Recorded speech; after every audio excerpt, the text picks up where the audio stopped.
Another common mistake after we've employed family members is the lack of planning, the lack of clarity. We brought the family member in, what is he going to do? Right? And there isn't clarity into the role these members will have, but most of all, of the path they can pursue.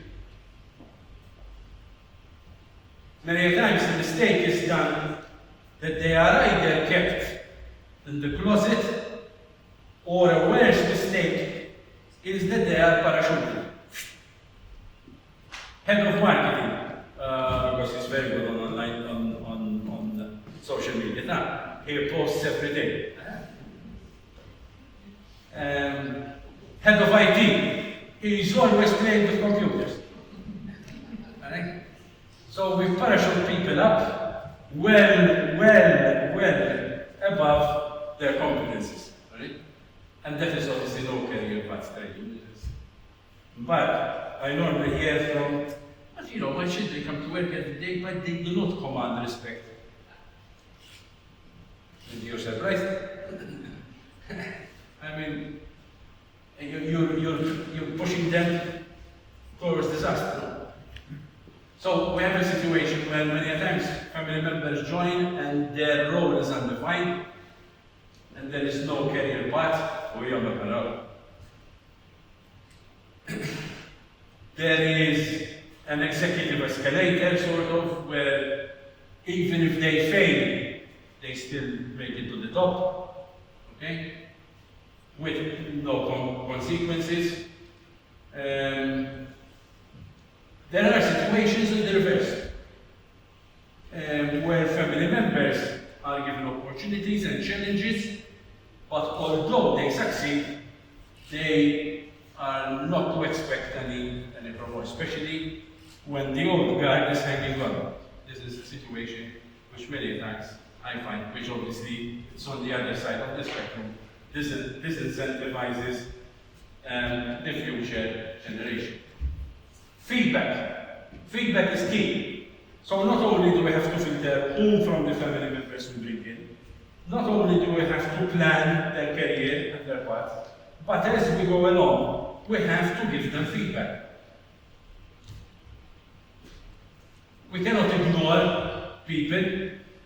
We cannot ignore not even normal employees, let alone family members. We find family businesses that treat family members according to the normal policy of the business, and so they will give it the same feedback, the same review, performance standards that is given to other employees. There are businesses who are supplementing. If you believe and you're training certain family members to move ahead, such family members are given additional feedback and many times even training opportunities.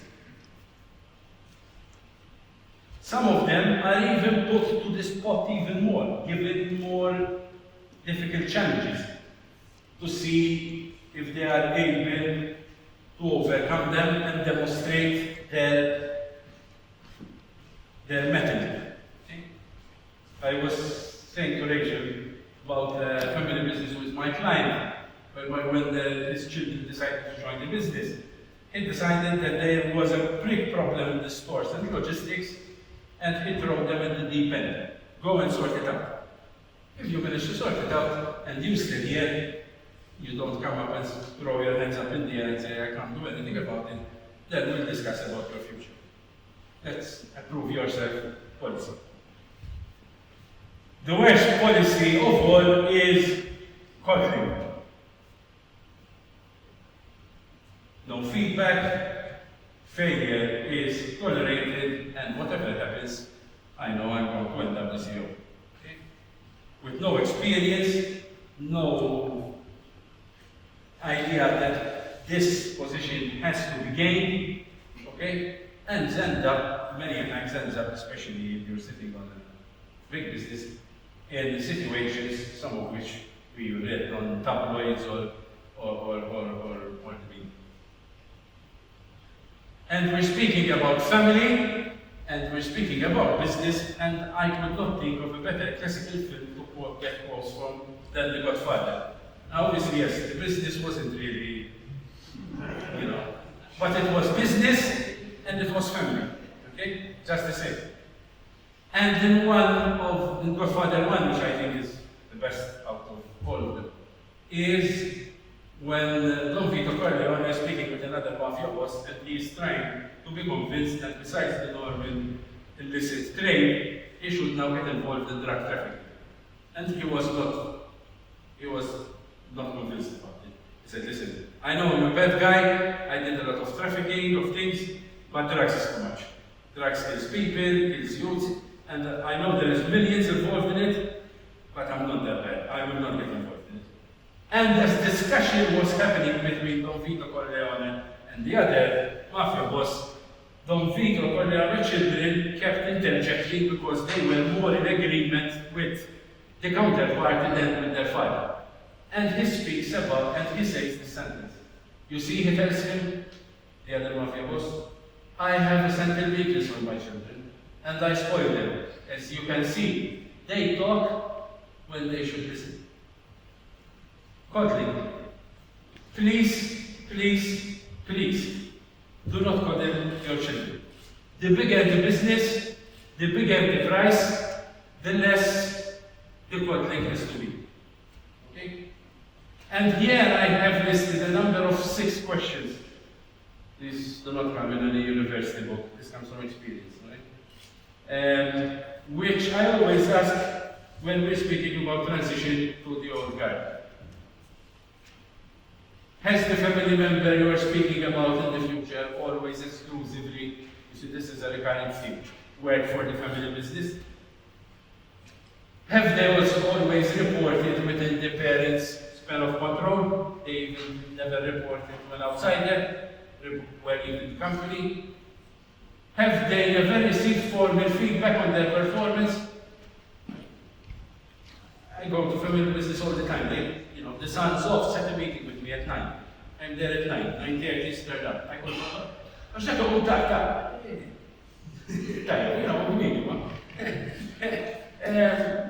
it's accepted. What if you were employed with someone and said, you should go, I should not These, you start breathing these things, okay?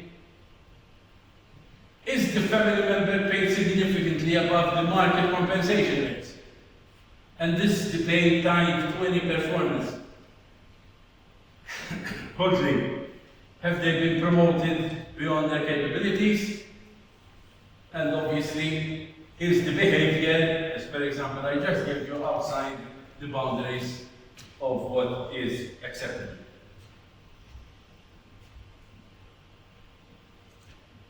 And we come to compensation. Are family members being paid fairly? The question, the important word here is fairly. Fairly. Too much, too little, fairly. Because I mean both ends of the spectrum. Well, I don't pay my father, I don't pay him much. I mean, he has to earn a living as well.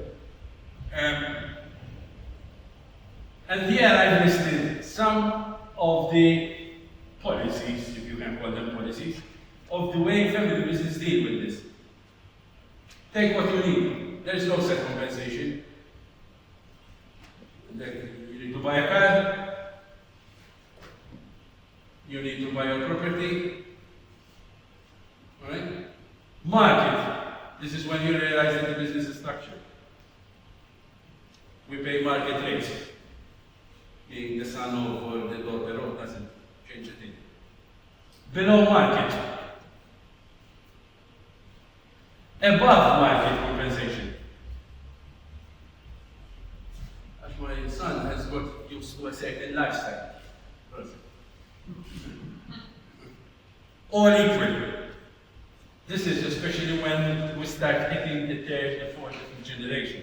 And you have sons, cousins, nieces, whatever, and you don't have a structure, especially this comes in when time with the all-in policy.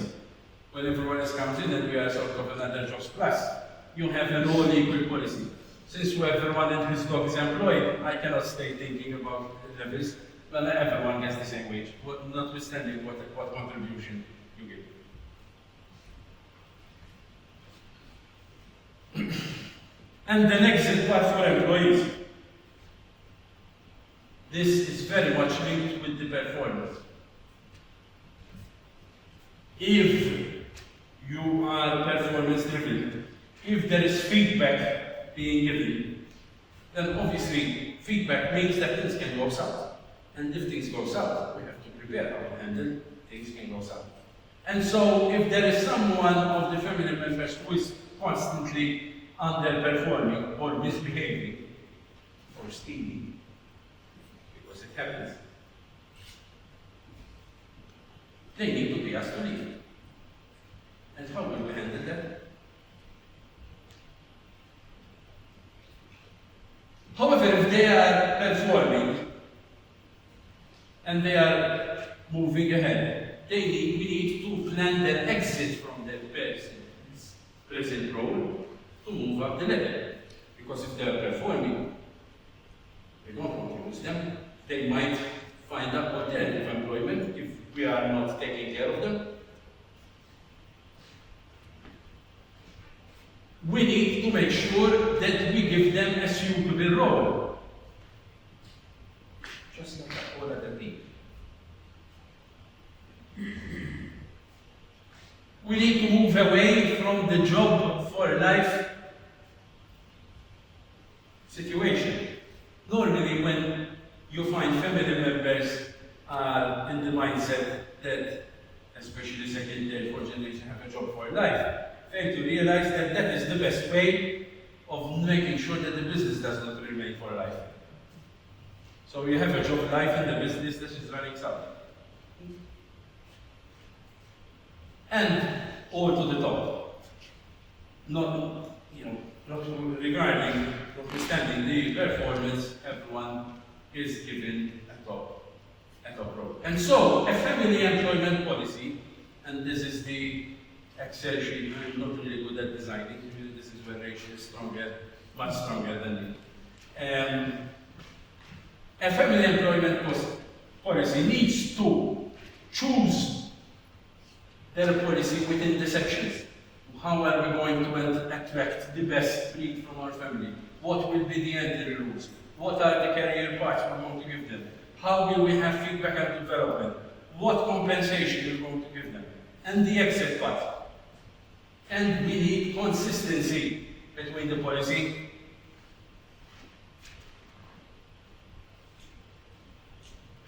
We cannot have a system based on silos and think that the career path can be accelerated, because we have to solve that problem first. And this is what a family employment policy needs to do. And that is why it's so central, because it really touches all areas of our business.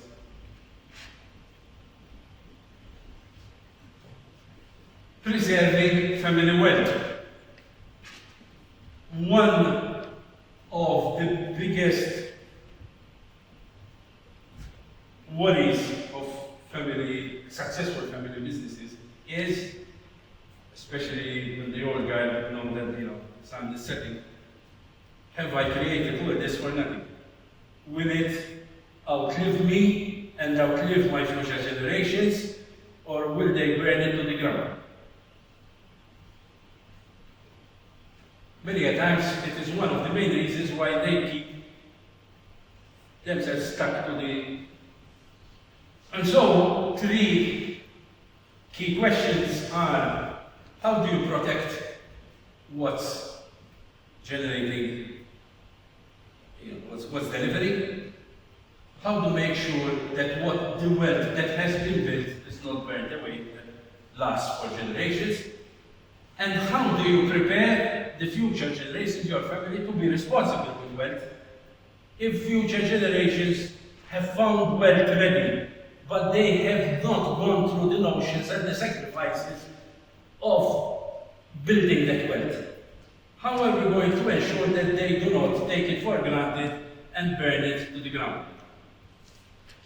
I don't want to mention examples, but there I'm sure even in the local scene a number of examples come to mind. Protecting the golden goose. And I've seen a number of mistakes here when we become too aggressive. One of the biggest, the largest advantages of family businesses is that they think long term. They are not like the CEO of a corporate, whereby he has to prove himself for a couple of years, such as the other shareholding, whatever. They think long term. They not only plan and think long term for their generation, but they are thinking for future generations. And so, more than just immediate results, because results are important, we are interested that we are able to remain in business across generations. And so, if we are too aggressive on the short term, that can bring a number of risks. That can mean that if things do not go as planned, you do not survive. Especially if you have invested a lot just before an economic downturn, which links to debt. Why is there still this, especially in the old business, family business leadership, this repulsiveness of taking a lot of debt? Because whilst debt is important to invest, to grow the business, too much debt is restrictive. It can cripple you. You can lose the business completely if you have too much debt on your balance sheet and your business is not generating value.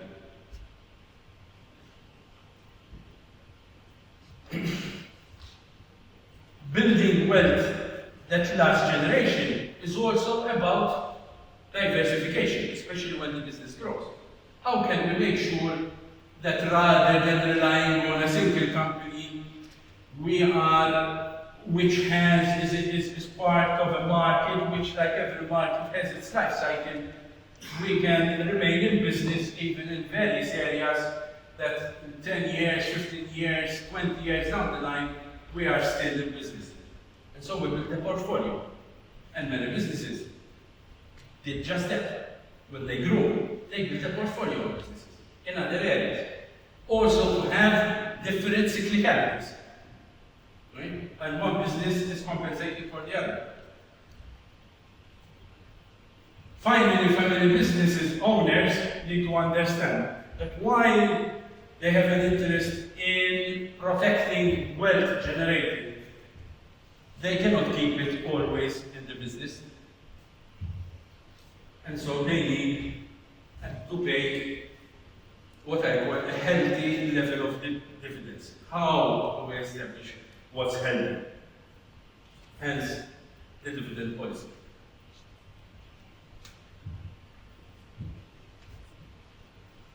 What principles are we going to use to make sure that we balance the interests of the business and who is from the family and the owner within the business and who is outside when it comes to payment of dividends?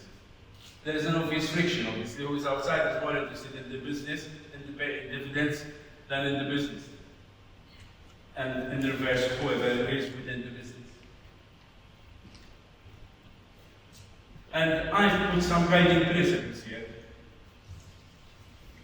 Let us agree, and hence the importance of the dividend policy, on a annual dividend policy, which gives us a guidance of how we're going and what principles we're going to pay dividend on, rather than having some sort of fourth and fifth, sixth, 12th board every year. Right? For example, annual dividend is paid on 10% of your firm's free cash flow, because you can show a lot of profits if your cash flow is not there, because your money is still somewhere at your client's sale, somewhere there, right? You don't have the cash flow to pay dividends.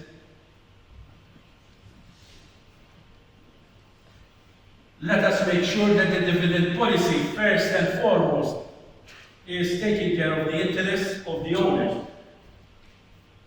And so the owner need to communicate to the board of directors on what are their priorities when it comes to setting the dividend policy. Let us make sure that shareholders on the other hand understand the difference between an equity, the MASH, and dividend. Okay? Dividend is not something you receive. Come rain or shine, come an economic downturn or whatever, you're going to receive it. That's the same. Dividend payments are at risk if the business doesn't perform. Ciao, ciao, arrivederci. Because that creates expectations. That makes sure that it does not create false dependencies.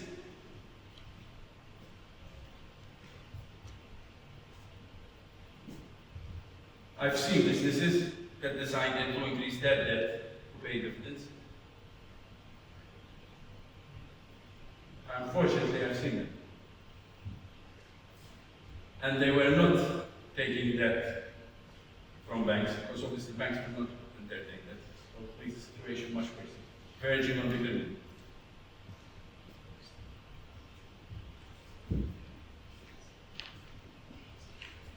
However, when it is possible to pay dividends, as long as you are preserving certain metrics within the company, pay them out. Because that is a way to keep commitment from the family owners to the business. And the dividend is a sure way to keep your management and your board of directors in check of what are the performance targets you are expecting from it. This is, as I was speaking to Marisa, where I was a couple of weeks ago in Ireland. And there came across this story, which is fascinating.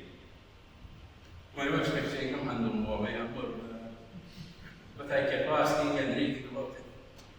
So in the middle of the Irish countryside, near a village, a very nice village called Killarney, whereby there are two lakes next to it, the big lake and the small lake, there is this house, built in the middle of the 19th century. And it was built by a very family business, wealthy family business owners called the Herberts.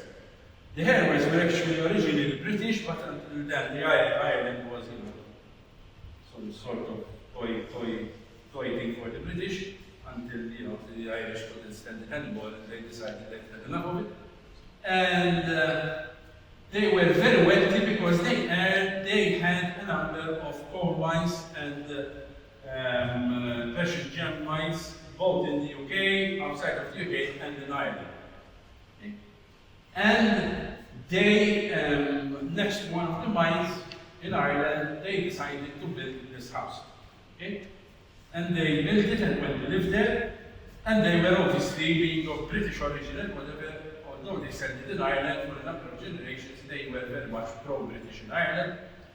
And so much so that Queen Victoria herself decided to pay them a visit in August 1861. Now, for Queen Victoria, whoever is history maniac like me, 1861 is a very important year, and I will explain in a minute. She visits for a week or so there. In preparation for this visit, Queen Victoria is coming, she slept in that house, she slept on the lower floor here, just on garden, because Queen Victoria was fixated with fire, right? So she wanted to be next to the exit, right? Sorry? She was fixated with fire, so she wanted to be next to the exit, so they did a bedroom downstairs, go ahead, and everything. But this thing, to house Victoria for a week, caused the family a bomb. They did all the ground, they bought new china, they even changed some of the personnel, the kitchen and new, kollox, timing, kollox. Herbert was hoping that because Queen Victoria visited, that he would be made an earl or a sir, which meant a lot of money. Unfortunately, what happened in 1861, that by end October, November, Prince Albert fell ill, and on the 10th December 1861, so a few months after she visited Prince Albert, who was Queen Victoria's husband, died. And Queen Victoria, from that point onward, fell in what we clinically call today a total depression. She never went out anymore, she grew extremely fat, she always wore black, she withdrew from all her public appearances until the very last day she lived. Okay? So little did she think about the Herberts, little did she think about his peerage or becoming an heir, his rapport. And this huge expense was so big on the Herbert family that by 1869 they had to sell the whole estate. And they lost Macross House, that's what it's called, because it's named Macross Lake. Macross House forever. Which obviously triggered something in my mind when it comes to preserving family wealth. One wrong decision, to go through all the expense to house the Queen, okay? And you lose your estate. Which obviously puts the onus on family leaders on on preparing your family to be responsible with your wealth. Expose your children that wealth was not delivered on the doorstep one bright Sunday morning. Expose them to what you had to go through. Expose them to the sacrifices, the risks taken.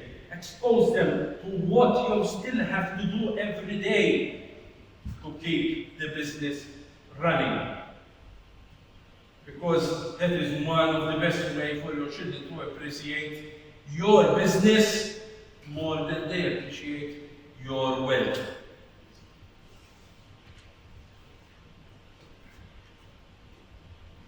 I always say clients, let your children understand that the business they are about to inherit is there, not just for them, but it's a partnership between stakeholders, with clients, with employees, with suppliers, with the public at large.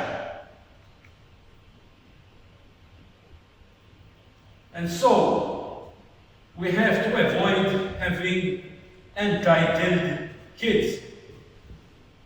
Kids that believe that their tenure of life, the wealth they are born to, is something that they are entitled to, like Prince Charles believes that he is entitled to become the new king. I hope the Queen will surprise us. We'll see.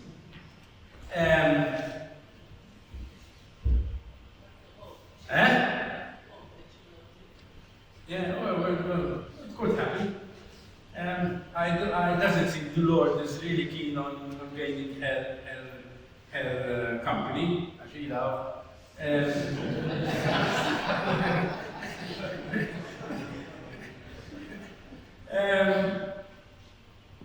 And so, as a person who is still leading the company, is leading the family business, you have to give very important messages.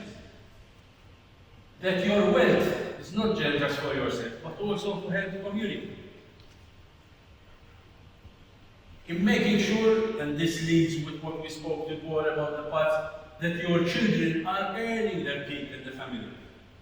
And so they have jobs. Possibly they have bosses within the family business that are not family members. Allow your children to do their fair share of mistakes, even within the family business. You did your mistakes in the family business. You will not admit it, but you did your mistakes for sure. Let them have setbacks. There is nothing more educational than what I call my daughter the University of Hard Knocks. And instill in them an attitude of gratitude, even to your workers. Gratitude is the antidote to entitlement.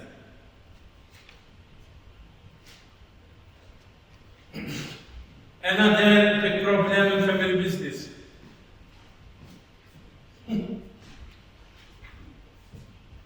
I have a client where my 9 out of 10, when I walk through their business, I hear shouting outside of the office. So I have taken to the habit that when I park, I call them. I'm coming in. Sort of, it's a cool it down, okay? Conflict. Well, conflict in families, even not just business, just normal families, is almost natural. But, so it's very rare that in a family business there isn't a level of conflict. However, what's problematic is that this conflict, what I call excessive conflict, explodes so much that rather than having constructive disagreements, we have a whole mess. Okay? And so I use these 3 questions to understand at what level of conflict we are at. Okay, we find we might not agree on the same thing, but overall, is there general agreement on the direction of the business? You may not be happy with everything. I mean, I've been married 18 years, and if I were to list the number of things I don't like about my wife, we probably will need another 3 sessions. And if she's a lawyer, if she were here, so she can I need 6. But that's hard to the point. Are decisions taken in a way that really takes as much as possible everyone's input? Yeah. And we are addressing, the biggest stumbling blocks, the elephants in the room. And finally, are the relationships at least strong enough that we are able to work together, to succeed together, to fail together, and to rise again together? Or are we firing insults via email and, not speaking to each other? And this is what I call, and I've seen it, and I've been up here and went down there, and sometimes remained up there, and then the business is crashed, and sometimes we manage to go up here again. And what I call the conflict spiral. One, you ever heard the Dante Alighieri Inferno? Right? One cerchio is worse than the other. Okay? You're always going worse.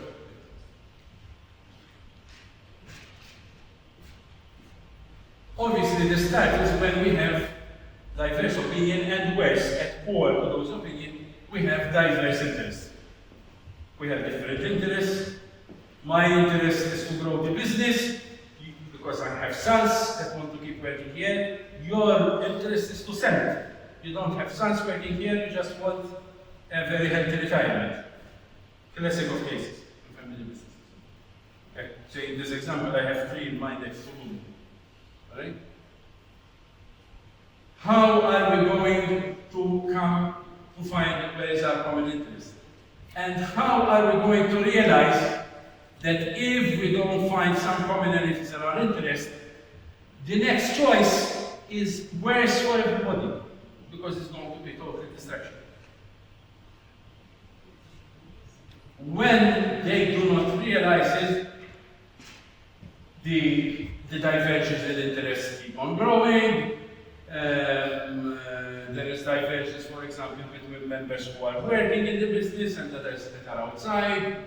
For example, those employed in the business want to channel profits in growing business, while the owners outside want to pay higher dividends, blah, blah, blah. The thing grows, and now we have entrenched positions. The position is harder. Okay? The positions harden, they both try to play a zero-sum game. It's either my way or the highway.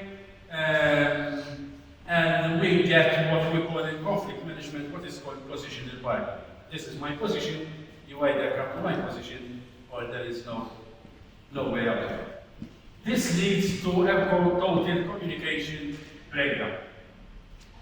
They do not speak to each other, and we start seeing all these, and many times this is where I start getting conflict. Right? So normally I do not get involved here. This is where I can do something about it. But suddenly I start receiving, normally at 1 o'clock in the morning, Please, and you receive this email and it's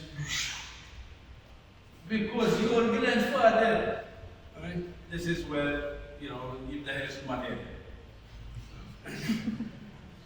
And then you get proxy wars. Everyone starts to build their own alliances. Right? And whatever, and we start building alliances, and we build trenches like in the First World War, and many a times the alliances go beyond just family members, they also call outsiders, which makes it worse. So they call advisors, and this is where I come in. No, I tell them, I am advisor to the business, not to you. And someone has to defend this business whilst you are fighting amongst you. And they bring even worse employees into the fight, and suddenly we have employees of this shareholder and employee of that shareholder, and then obviously many times where things get very bad, you have lawyers brought in, and that is where a full family war begins. You may think because we went through 1, 2, 3, 4, 5, 6, that this takes a lot of time. Not really. I mean, I've seen it go from 1 to 6 in a couple of weeks. Doesn't mean it takes a lot of time. How can we avoid the conflict spiral? And then we will speak about how can we walk back up the spiral, if that were possible. But prevention is better than cure, so let us try avoiding entering the conflict spiral. First of all, taking a step back. No one is forcing you to act or react immediately. Thinking before acting is advisable. Right? Don't answer emails when you're angry. Walk away from an explosive situation, because at the end of the day, if not for anyone, for yourself, it will likely come to bite you back in the ass with interest. So, make sure that everyone involved in the conflict understands that if this conflict is continues, it will most probably bring total collapse. And if total collapse happens, what you're fighting for is likely useless. And everyone will be a loser, which is normally what happens after there is a war and we've decided, normally the war is finished. Because we've created so much mess that now we don't have more energy, more people to kill, and war, and most probably we've run out of finances. That is, and we decided that basically, okay, someone won, but at the end of the day, we're all losers. Okay? And this is what happens in such wars. Take preventive measures. Let us make sure that when there are divergences of opinion, we spend enough time to address them rather than constantly shoving them under the carpet, which create problems. And hence why an employment policy, for example, is a sure way of being a preventive measure against these conflict spirals. And here I have listed a number of things which I think are important when it comes to moving, up the conflict spiral. Alignment for change. You're in a conflict spiral. Everyone is suffering. Do you want to remain suffering? Isn't this suffering a motivation enough to move away from this and try to come to an agreement? Do we have to burn everything down to ashes until we agree on something? Putting all options on the table. There are options that could be unthinkable. We sell. Someone buys the other party. Let us put all options on the table. They could be divided the business so that we have different people taking care of different assets. Until we are then able to rebuild trust over time, many times across generations. And please I'm not saying this sort of promotional method, get outside help. as quickly as possible, not 5 minutes before the building collapses or after it collapses. The final part, the risk of losing the whole family business. And here I've decided to put up some red flags. Red flags when things, there is too much risk on the business that could possibly create a problem. When dividends never change, how can it be? Something is not telling. I mean, no business ever goes through a stable performance every year. When board meetings are a formality, board meeting are a accounts, but not Senator.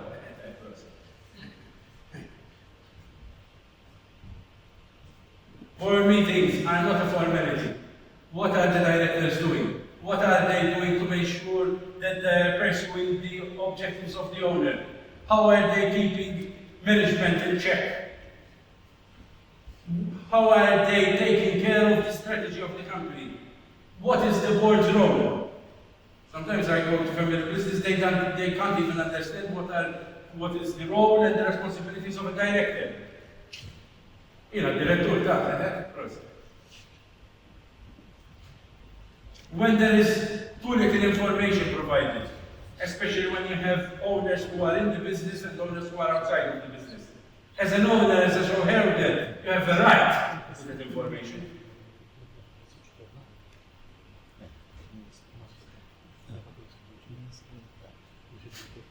When someone like the CEO builds his own fiefdom, he is the only one that knows what's happening here. He's almost irreplaceable.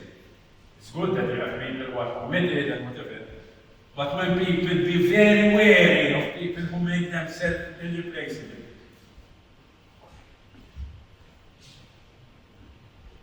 Because you will have to bleed when they decide to leave.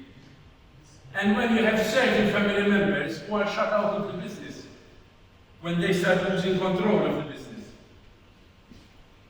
it's either previous generations completely cut them out, or because there is a perception that the next generation do not have any talent. There is a balance that needs to be achieved. And if that balance is not achieved, it can, like when you bring in family members who are not talented, and that is a problem. The other extreme can be that the family business loses that business. And I decided to close today's section about the possibility of losing a family business, even in relation to what we're going through at the moment, and how family business need to respond to economic crisis. Because although in Malta we are islanders and we are very insular, I hope you are realizing that we are actually, with almost certainty, unless I don't know, we are allowed we are going to have to go through economic crisis.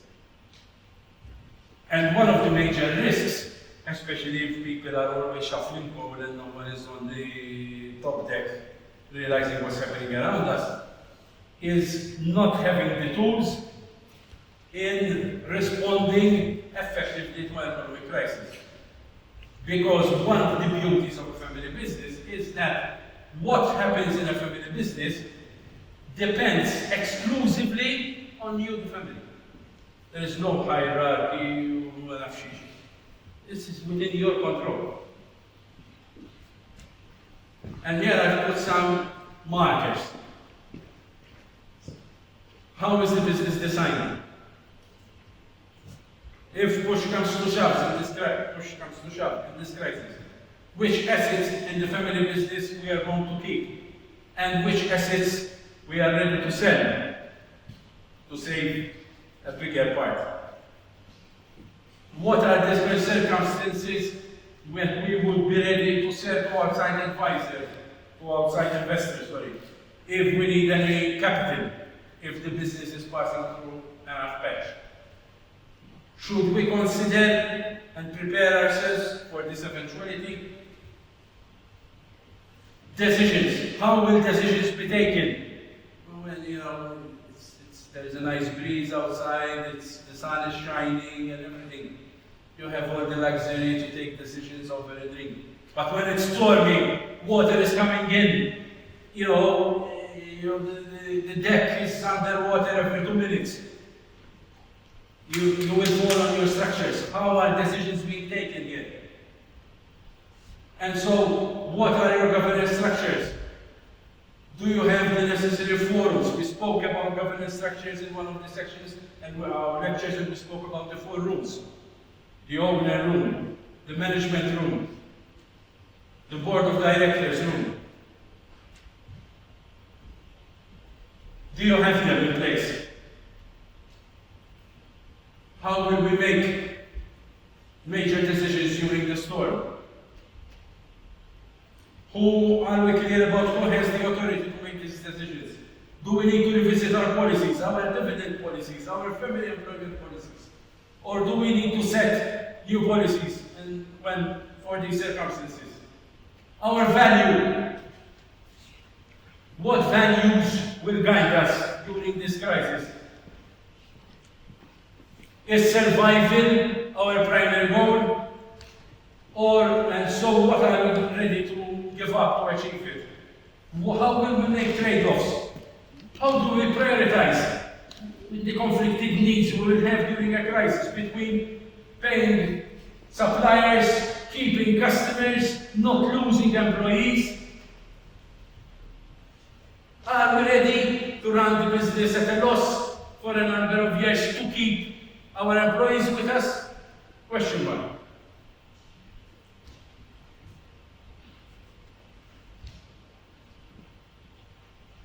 Information, especially during a crisis, it will become critical. How will we use information to build trusted relationship? How will we keep connected to each other and the family? How will we inform what's happening in the company to our most precious stakeholders, like our employees, who will be worried about their future? And transfer. If we are in the middle of a transfer of business, does this crisis mean that it's better if we postpone this transfer a bit? Because we need the experience of the old guard to keep their hands on the rudder? Or does it mean that we need to accelerate it? Because there is an element of conflict, we'd rather do without to be able to deal with the crisis. And a huge opportunity I've been preaching about. Like the pandemic, this crisis that will hit us will be an excellent opportunity to teach future generations in family business. Nothing teaches a sailor or a captain more than a storm.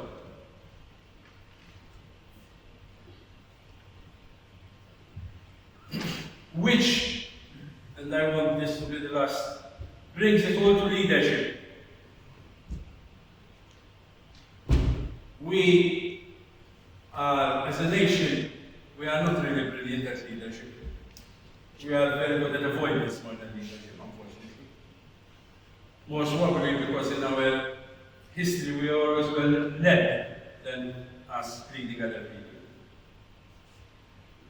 But leadership is what brings all together, all that I've said today. Leadership in a family business is what connects the dots. It's what brings people together. It's what convinces other people to move behind you and to be loyal to your ideas. It's not about whether a leader is charismatic or not. It's about the effectiveness of the leadership. What he or she stands for. And that is why I speak about servant leaders. Leaders that are there to serve the common good. Many times I get sick and tired walking into businesses. They're all speaking about this and that and that. Who is speaking about the business? The common good is the business.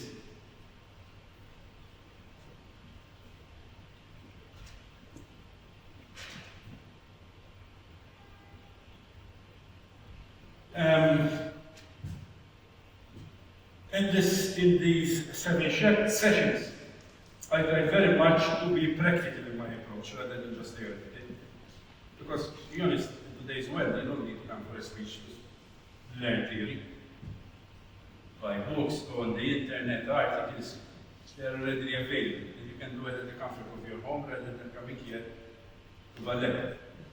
But I tried as much as possible to bridge what I see, and this is what's the main motivating factor to do these sessions, on a daily basis, and bridge practice with theory.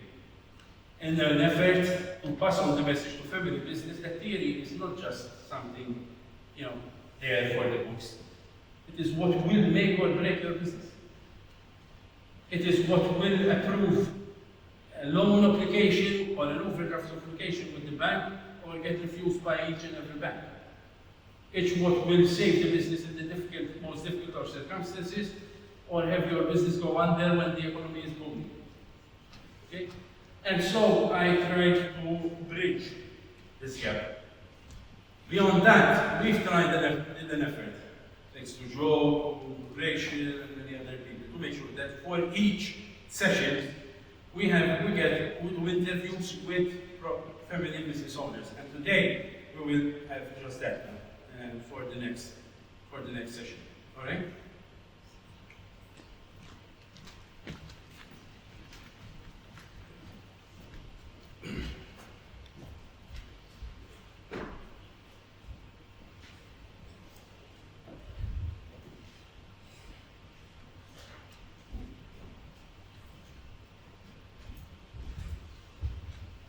So in this session, we will have obviously Joe Gerada, who is the Family Business Office Regulator.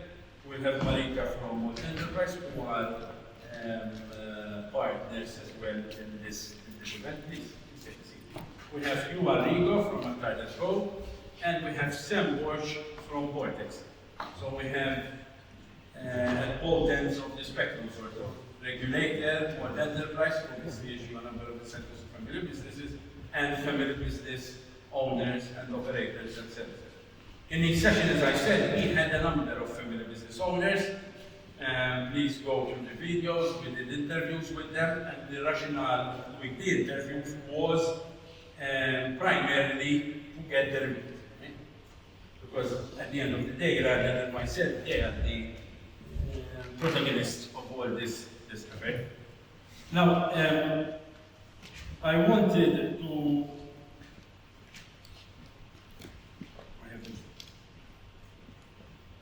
to ask you, first of all, I wanted to start with the family business owners.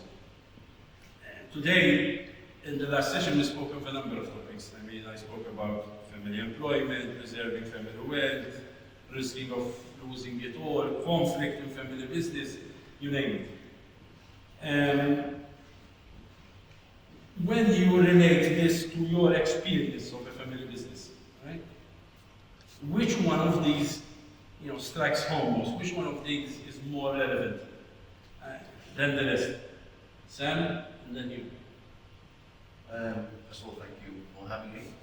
To get right to the point. Also having this third generation family member, I would say rather than simply categorizing the preservation of wealth, one obviously needs to safeguard it first. I'd like to take a bit of a growth mindset to that phrase too, so preserving and hopefully growing. And particularly as there's more complexity within the generational changes, is protecting against conflict within family members and setting in place structures. You use avoidance. One can actually, I think, if you put in place the right supply side policies for a family business, be able to optimize the performance of family members intergenerationally. A lot of people seem to think that family businesses, by their very nature, fail from the start. There are so many use cases of family businesses into their 30th generation. I mean, look at Ricasoli and Frescobaldi. I mean, these are all household names which have survived for over 500 years. So I would say those are the two key areas for me. You? First and foremost, for me. Yes, business. First and foremost, thank you very much for the opportunity and the president. I was fortunate, as you said,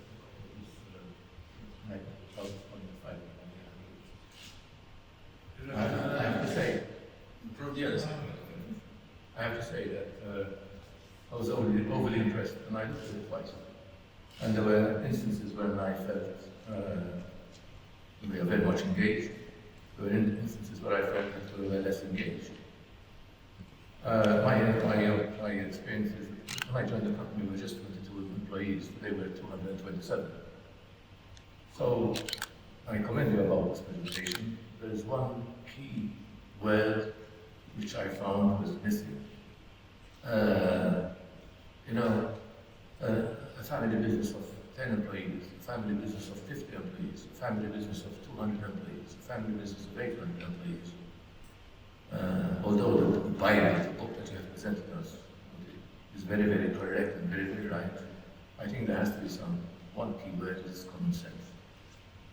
What I've seen over here about the conflicts, when I joined the Chamber of Commerce, we've been members for numerous years. I came to the Chamber of Commerce 10 years ago. I was the one who advocated intently about the family business unit. So I'm very happy to see where we are today. And when I came here, I said, these are the big boys, the big players. And as we began to progress in our talks and in my function, my involvement over here, I realized that many of the bigger players were many years back words from our company. 25 years back, we had engaged the chairman. And this chairman came along as a foreign, an alien, and he introduced these family councils, good governance. He introduced all these measures, which much of what you have said is to me elementary. And when I look back, I can think of instances, schoolmates of mine, who have run their business to the ground. And it's because of extravagance, it's because of the arrogance, like you mentioned yourself. So, on one hand, I feel that Malta is improving the family businesses. There is an awareness. When you come back and say, because you're the director, I have always felt a huge responsibility. Being a cousin, being an employee, being a director, being an employer, being a shareholder. You've think on certain issues like what happens with family members. Should you appoint a leader at the top? One of your captions was, it's always better to have a family member at the top. Yes or no? We are 227 employees. There are only 4 family members. So, and I think, much of the conflict that you've spoken about can be avoided when you have a referee, a professional referee. And I think many businesses are still very, very backward in acknowledging their weakness because they are the owner, the money, their money is with the company money, their son is with this, and one of the things I insisted that my son, if he were to do any business, spend 6 years out of the business. Spent a year in China, spent a year, 4 years somewhere else, 3 years in the UK, and he came here. That's where you capture the involvement. When I began working in the business, I voluntarily wanted to empty containers. I voluntarily slept on the floor in Libya.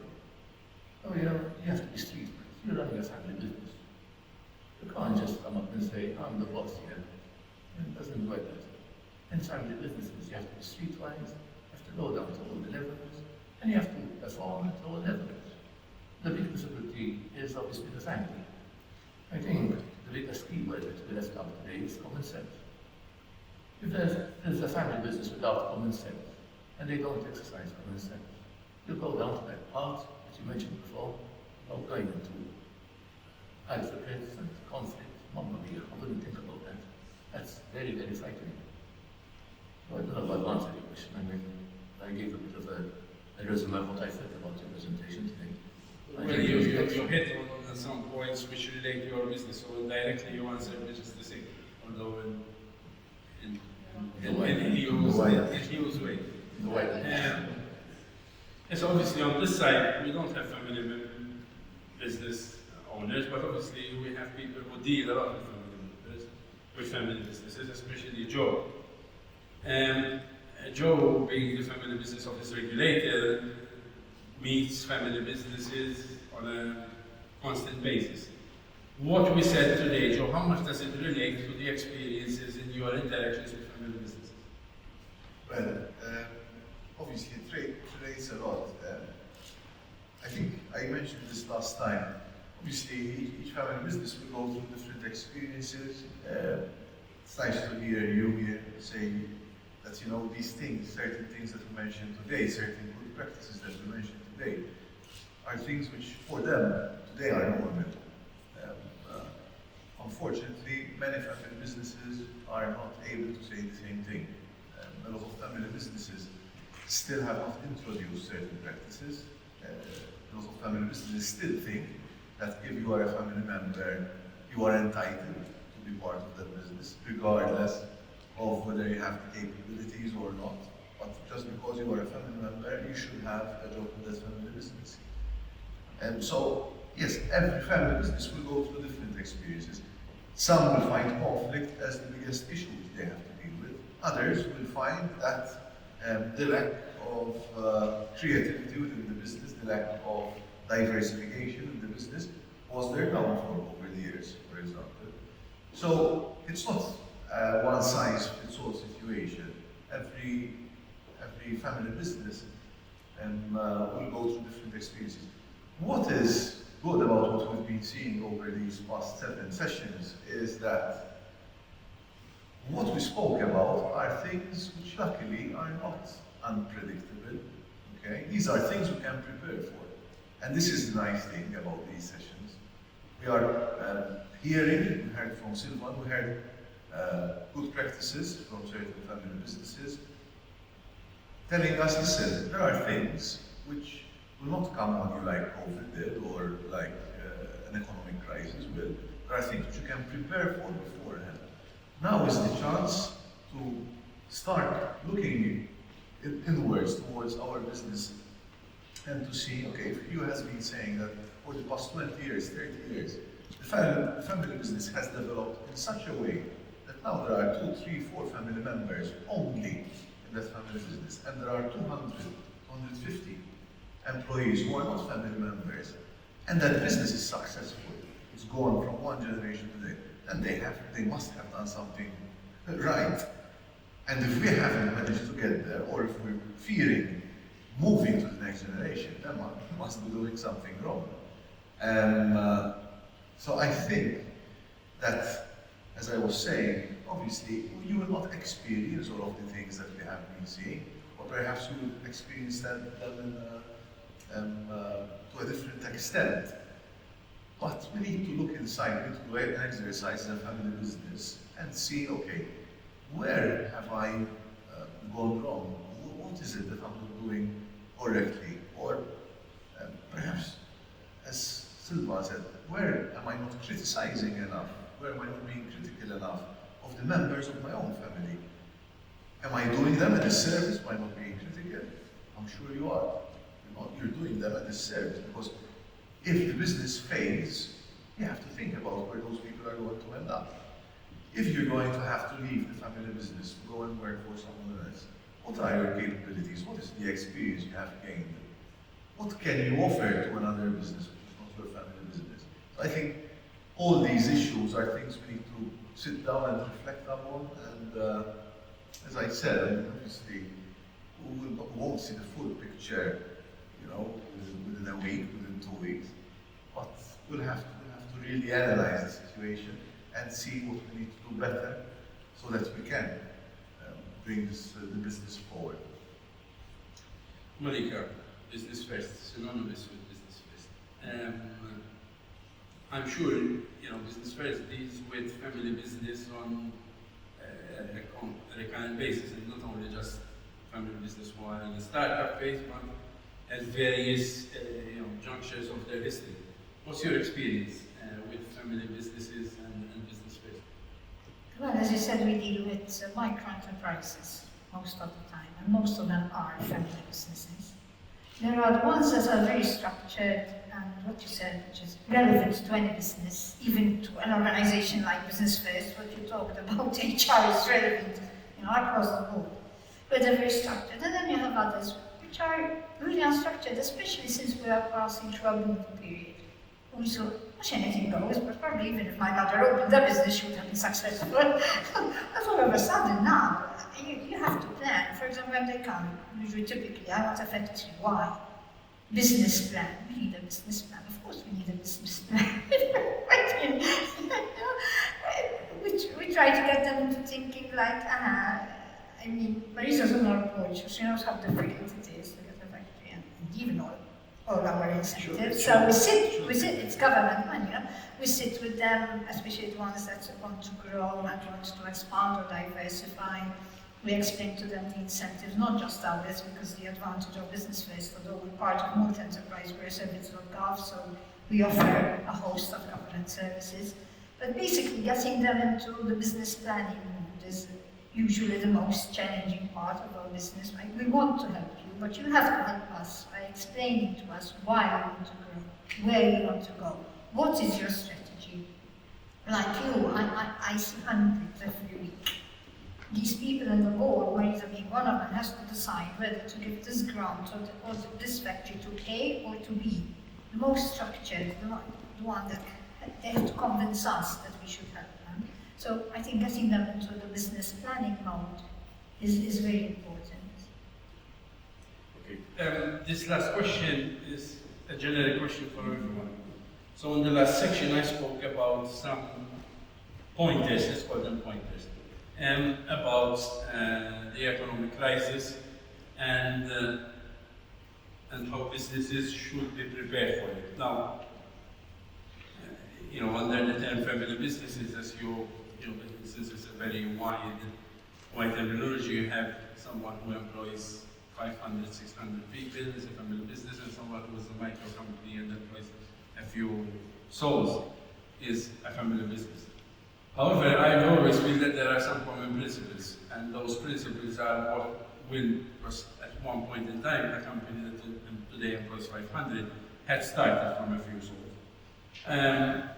When I spoke about those principles, decision-making principles, information sharing principles, structure principles, financing, what assets we want to keep, what will we value most in a crisis.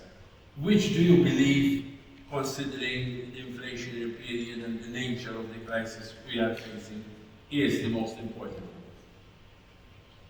And the big value. Although, every one of the issues you mentioned are all very important. You can't drive a car without the wheel, without the steering wheel, without the brakes. So the question is a bit cruel, because every aspect is important. I think I will start off at value. What I would like to add a point about what Joe was saying. Going back to family businesses, I'm a firm believer. Leaders are born. You can't become a leader. You're not made a leader. Leaders are not made. They are born leaders. And because you're a family member, it doesn't mean you're a leader. And there's another issue of information. It doesn't mean that our family members are not leaders, but they had the aptitude to become a pharmacist, or they wanted to become a lawyer and join a law firm. So you have to let your child do what he wants. You can't force your child like a sheep into a fold and say, you're going to take care of this business. She doesn't want to do it. Maybe she doesn't want to do it. My daughter became an architect. And after she became an architect, she now become a teacher. So I taught 7 years tax. Everyone's paid tax for my daughter to become an architect and civil engineer. And when she became an architect, and I'm an LSA teacher. So you have to embrace your profession. When they come, I tell them, you're not embracing the profession, you're not embracing the career. You're not fit for this job, whether it's a family member or not a family member. You have to do what you enjoy doing. If you're not enjoying what you're doing, it applies to both a family member and not a family member. You have to enjoy what you're doing. It's not the case where you said the father sits on the chair and says, come in and draw. He doesn't want to do it. He wants to spend money, he wants to enjoy himself, he wants to do something else. Let him do it. So there is a fundamental mistake. And the perception that a non-family member, the alien is the thief or the alien, I disagree with entirely. There are very responsible people, there are people who can perform, they can deliver. And obviously there are family members as well who can deliver as well. But it doesn't mean that from a selection pool of 20, and out there's 300,000 people. Maybe better. my take on this is very, very strong. I feel that, and if you want to see growth, you look at other pastures, and you want to internationalize. You look, it can't be that the competence comes only from the family. Especially it just doesn't happen. It's limited. You have a limited pool. So when you're narrow-minded, when you look at people or organizations that insist on contain and privatize, it's very, very secular private. In my opinion, it's a big mistake. When you bring in competence which is alien, you can eliminate them. Let's face it, there are been instances where they have been, not on the whole, and there are a bunch of very good people. They want to engage with you, and you want to engage with them. So I'm not saying they're against family members. I strongly feel. And there were instances where the shareholders, the managers, the directors, the cousin, where I had to take tough decisions. I did take tough decisions. I mean, who knows me over here? Not much detail, and that's the way it has to be. And I would treat one member like a family and one family the same. And that's how it has to be. I mean, and I would think that they treat me the same way. Sam.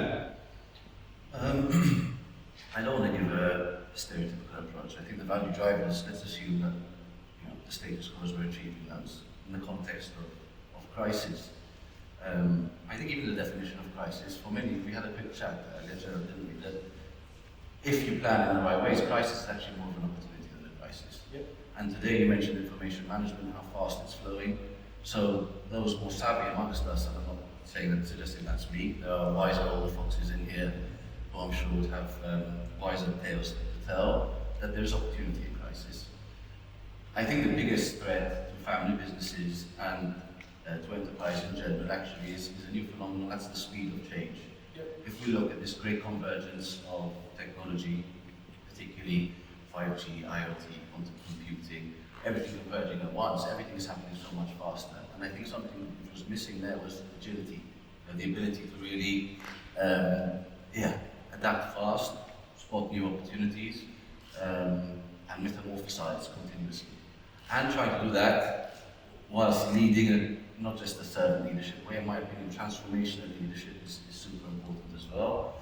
And often that comes from, in a family context, taking time to mentor, to motivate, and where you have self-motivated people within the family, harnessing them. I mean, if I just quickly would end on this note, I think the biggest gifts that happened to me is I left home at 7 years old, was brought up mainly by my nan because my father was working so hard. And it teaches you two things, respect is earned, not given, because you're in a room with 8 other guys from all over the world. You need to share everything and you need to be tolerant. And the second one is to self-motivate. I had no one chasing me to study or to earn extra money. So those two things, I think, for young family members, if you can harness those things, will be very, very useful, no matter which family business you participate in. This point about information is extremely important. One of the biggest problems I find wearing the cap of a family business advisor, where obviously I work in various family businesses. Obviously, not every family business is the same, and they all have their stories, and they all believe that they are so different from each other, when in actual fact they are not. Is the importance of information. And I can already assess family businesses who will have a big problem to change and adapt. If they are not able to have monthly management accounts in time. How can you change and adapt if you don't have the most basic of information and in a timely manner? Many times in these businesses, accounts are a post-mortem rather than a guide to the future. We did bad, we lost a lot of money, we have a cash flow, yes. Look, your accounts of last year, tell us about it. Yes, very good. And probably by the time we're discussing it, things are much, much worse. Unfortunately, this is still the reality. And I'm not speaking about businesses that employ 10 people. I'm speaking that employ 50, 80, 100 people that are in this situation today, unfortunately. I keep preaching, and I'm going to pass the message even for who's following this discussion online, that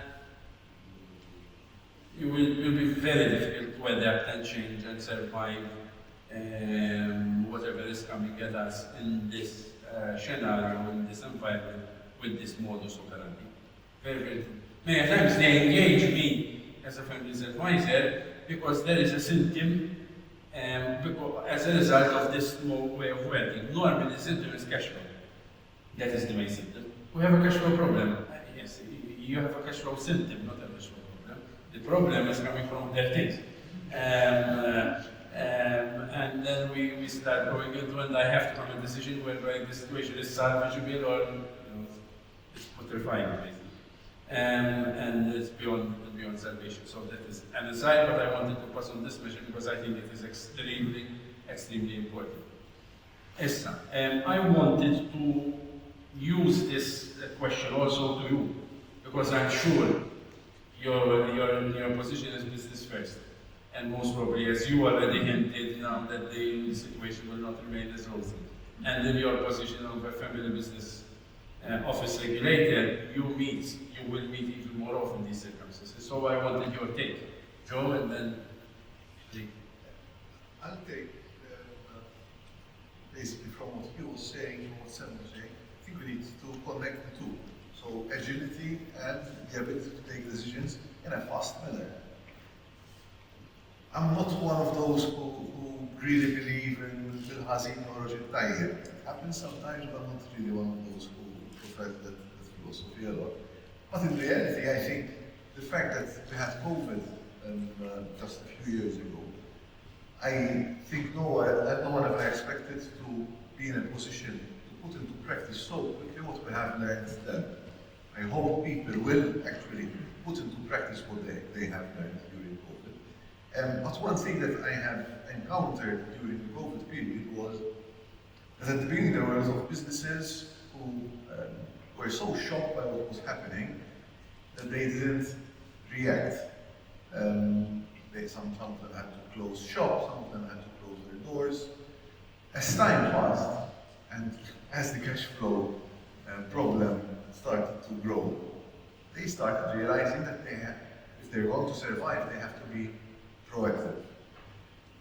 And some of them came out of that, going back to what Sam said, by taking advantage of the crisis and actually turning it around and developing perhaps even some new products, some new services. Some of them who had been, dragging their feet on using the internet, using e-commerce, suddenly had the time to focus on that. So I believe that in times of crisis, the ability to act fast and to take tough decisions, and I'm going to refer to something that Silvan referred to, the ability to take tough decisions and to be able to choose and listen. Perhaps this line of business does not make any more sense, and unfortunately that's going to mean to let go of certain people who are managing that area, or to retrain those people even better. But unless you are used to taking tough decisions, you're not going to be able to take tough decisions overnight. And being, as Hughes was saying before, being able to lead is not something that you learn overnight as well. I also believe, as you were saying, that leaders are born leaders. Some people have to learn to become leaders. And so obviously, if you end up in a position where you have never taken a tough decision, you have never dealt with dealing with family members and criticizing them and telling them that the way they are working is not conducive to good business, you can't expect in times of crisis to be able to take all these tough decisions. So it is something which has to be, which we have to make part of what we do on a daily basis, especially if we're going to be in the leadership of the business. It's something that takes time, something that you have to put into practice on a daily basis, so that when it's time of crisis, when we need to take those tough decisions very quickly, then we can go ahead and take those decisions. So I think those are the very important elements. I was flipping through the presentation because in the sending back and forth the presentation to Rachel and Mel, the last slide got lost. And the last slide was the second quote from Godfather 1, where Don Vito Corleone tells us, and your biggest problem you will have is, and you are in a ton of problems, if everyone starts liking you. If everyone starts liking you, you have lots of problems. Now, obviously, when you're a mafia boss, you have to run the ship by fear, so we were speaking about that. But when you're running a family business, we're not speaking about fear, we're speaking about discipline, right? And if you want to run a disciplined venture, being liked, unfortunately, by everyone, is not on your menu. Monique?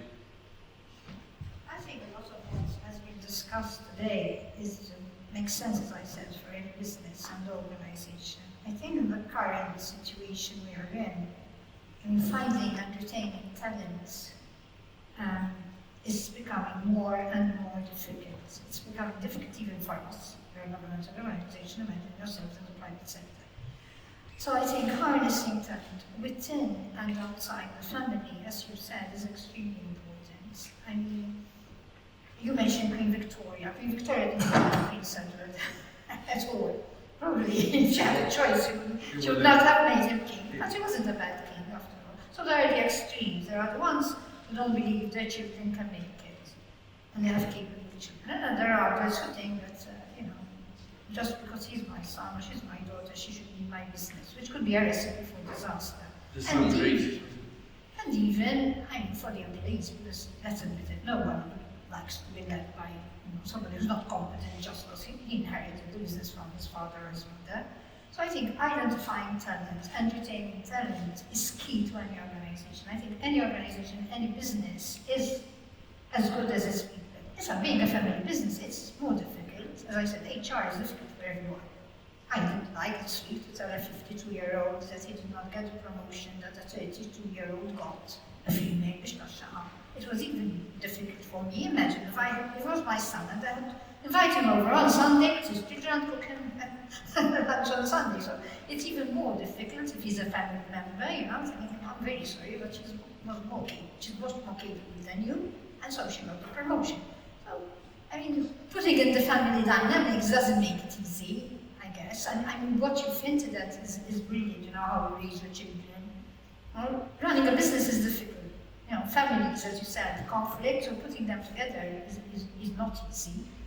I like what you said, that there should be contracts, that everyone should have, there should be a policy.